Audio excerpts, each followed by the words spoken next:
Die pad lyk bietjie besig vandag, né? Ja, man.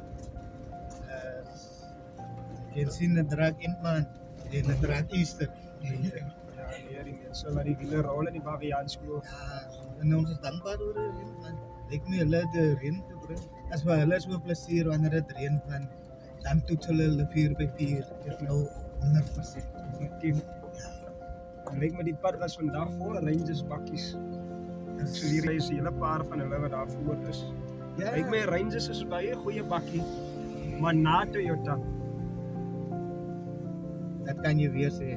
Na Toyota. Moet vir Carlo, dit is een van ons General Assistance Supervisor.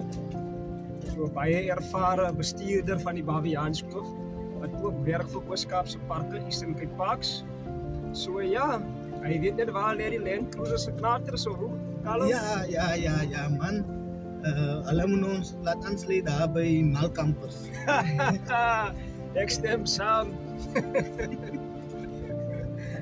Ja, nee, ek hoop Malkamper sal hierdie video kry.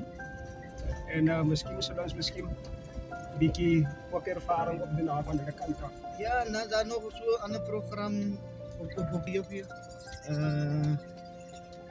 Wat noem jy hom? Daar waar hy ons so die 4x4 doen.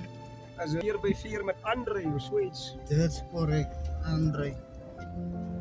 Ek sal like om saam Andre bietjie dit te doen.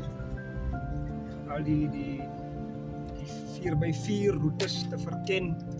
Ja, en as ek eendag hier in die Baviaanskloof deurkom, laat ons net saam kan saam ry deur die Baviaanskloof. Dit laat ons kan vertel